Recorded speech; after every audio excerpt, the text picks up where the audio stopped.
Good morning students. Sanskrit अभ्यास पुस्तिका रुचिरा का ये फर्स्ट अध्याय है सुभाषितानि। इसके बारे में आज हम अभ्यास करेंगे।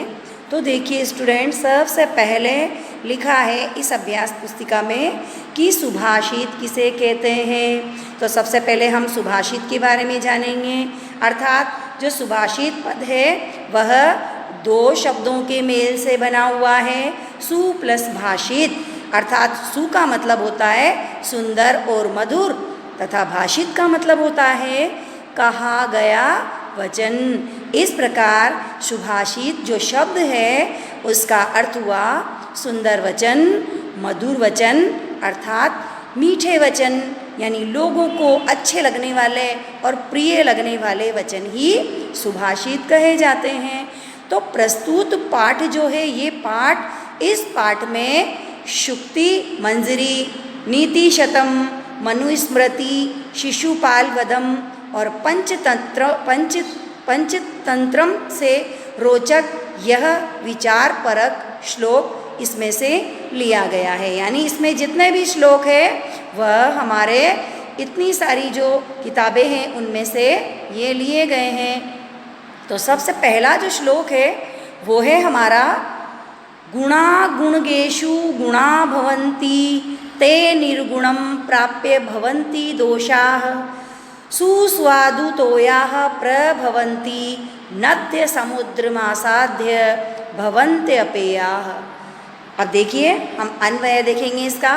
हमें यदि इस श्लोक को पढ़ने में परेशानी आती है तो अन्वयन के माध्यम से इन सभी शब्दों के विच्छेद किए हुए हैं, तो इसके माध्यम से हम इसका अर्थ भी करेंगे और इसके बारे में देखेंगे। तो देखिए गुणाः गुणगेषु गुणाः एव भवन्ति ते निर्गुण्यं प्राप्य दोषा भवन्ति यथा नद्य आस्वादुतोया प्रभवन्ति ताः समुद्रमासाद्य अपेय भवन्ति। अर्थात इसका मतलब होता है कि गुण जो होते हैं वह गुण जानने वाले व्यक्ति के पास ही होते हैं। अर्थात गुण गुणगेषु गुणवान व्यक्ति के पास ही गुण होते हैं। ते निर्गुणम प्राप्य दोषा भवन्ति। ते का मतलब होता है जब वे गुण निर्गुण व्यक्ति के पास में जाते हैं या निर्गुण व्यक्ति को प्राप्त होते हैं। यथा तो वह क्या होते हैं, दोषा प्रभवन्ति, यानी दोष में बदल जाते हैं, दोष में परिवर्तित हो जाते हैं। यथा जिस प्रकार से या जैसे नद्य आस्वादुतोया प्रभवन्ति, जो नदियाँ हैं वह स्वादिष्ट जल को उत्पन्न करने वाली होती है। ताम समुद्रमासाद्य अपेया भवन्ति, परंतु जब वही नदियाँ समुद्र में जाकर के मिलती है तो उनका जल पीने योग्य नहीं होता है। इस प्रकार से इस श्लोक में कहा गया है, अर्थात इसका जो भावार्थ है वह यह है कि सद्गुणों को जानने वाले या उनके महत्व को समझने वाली व्यक्ति के पास ही गुण होते हैं। अर्थात उसी के पास में गुण होते हैं। और यदि गुणहीन व्यक्ति को जब यह गुण प्राप्त हो जाते हैं तो उनका प्रभाव दोष वाला हो जाता है, यानी उसके जो गुण हैं वह दोष में परिवर्तित हो जाते हैं। जिस प्रकार जो नदियां हैं वह स्वादिष्ट जल को उत्पन्न करती है, परंतु जब वह समुद्र में जाकर मिलती है तो नदियों का पानी खारा हो जाता है, यानी मीठा पानी खारे पानी में परिवर्तित हो जाता है और वह लोगों के पीने योग्य नहीं रहता है। इस प्रकार यह पहला श्लोक हुआ। अब अगला देखिए हमारा कि दूसरा श्लोक साहित्य संगीत कला विहीन साक्षात पशु पुच्छ विषाणहीन तृणम न खादमपि जीवमानः तद्भागदेयम परम पशूनाम। अब अन्वयन में देखिए इसका, यदि यहाँ पर प्रॉब्लम है पढ़ने में तो हम अन्वयन में विच्छेद के अनुसार पढ़ेंगे कि साहित्य संगीत कला विहीन जनः साक्षात पुच्छ पाषाणहीन पशु तद पशूनाम परम भाग देयम अस्ति यतः स तृणम न खादम अपि जीवमानः अस्ति। अर्थात अन्वयन के हिसाब से अर्थ देखिए कि संगीत साहित्य कला से रहित जन यानी व्यक्ति, साहित्य संगीत और कला को नहीं जानने वाला व्यक्ति साक्षात कुछ विषाणहीन पशु, अर्थात वह साक्षात बिना पूंछ और बिना सींग वाला जानवर है। पशु का मतलब क्या होता है? जानवर के समान होता है। तद पशूनाम परम भाग्यदेयम, अर्थात वह यह पशुओं के लिए, यह पशुओं के लिए परम सौभाग्य की बात है कि यत की स यानी वह, तृणम यानी घास, न खादनम खाते हुए भी जीवित रहता है। इसमें कहने का मतलब है कि संगीत और कला से रहित व्यक्ति साक्षात बिना पूंछ और सींग वाला जानवर अर्थात पशु के समान होता है। अर्थात पशुओं के लिए परम सौभाग्य की बात तो यह है कि वह इंसान बिना घास खाए हुए जीवित रहता है। अर्थात मनुष्य यदि घास खाने लग जाएगा तो जानवरों के लिए घास भी कम पड़ जाएगी। इसीलिए संगीत कला और साहित्य का ज्ञान होना जरूरी है। बिना इसके वह जानवर के समान माना जाता है। तो अब आगे देखिए, हम अगला श्लोक देखते हैं। अब देखिए जो 3rd नंबर का श्लोक है, लुब्धस्य नश्यति यशः पिशुनस्य मैत्री नष्ट क्रियस्य कुलमर्थं परस्य धर्मः विद्याफलं व्यसनिः कृपणस्य सौख्यम राज्यम प्रमद सचिवस्य नराधिपतस्य।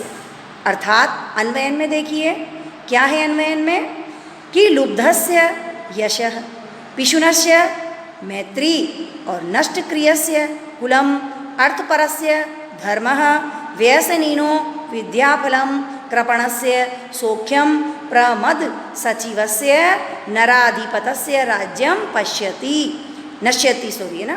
तो इसमें कहा गया है कि लुब्धस्य अर्थात लोभी व्यक्ति का यश यानी उसकी जो कीर्ति है, उसका जो यश है वह, और पिशुनस्य मैत्री अर्थात चुगलखोर व्यक्ति की मित्रता, और नष्ट क्रियस्य अर्थात जो निष्क्रिय व्यक्ति है उसका कुल, जो कोई भी कार्य नहीं करता है उस व्यक्ति का कुल, और उसके अलावा धन पर आश्रित रहने वाला जो व्यक्ति है अर्थात वह कुलम अर्थम परस्य धर्मः, कुल धन पर आश्रित रहने वाले व्यक्ति का धर्म, और विद्याफलम व्यसनिनः, और इसके अलावा बुरी आदतों में, व्यसनिन का मतलब क्या होता है? बुरी आदत वाले का क्या नष्ट होता है? विद्याफल, यानी बुरी आदत वाले का विद्या का जो सुफल है वह, और कृपणस्य सौख्यम और कंजूस व्यक्ति का सुख, तथा राज्यम प्रमद सचिवस्य नराधिपतस्य अर्थात प्रमादग्रस्त सचिव वाले जो राजा हैं उस राजा का क्या हो जाता है? राज्य नष्ट हो जाता है।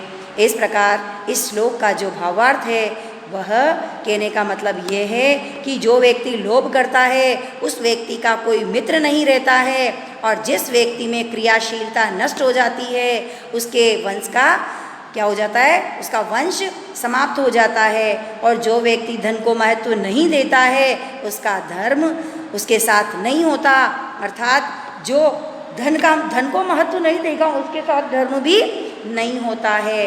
और जो व्यक्ति अनेक प्रकार के बुरे कर्म करता है, बुरी आदतों में फंसा हुआ रहता है, उसके पास जो ज्ञान रूपी विद्या का भंडार है वह भी खत्म हो जाता है। और कंजूस व्यक्ति होता है वह सुख चैन से नहीं रह पाता, अर्थात उसका सुख और चैन समाप्त हो जाता है। उसी प्रकार से जिस राजा का मंत्री आलसी होता है उस व्यक्ति का यानी उस राजा का राज्य नष्ट हो जाता है।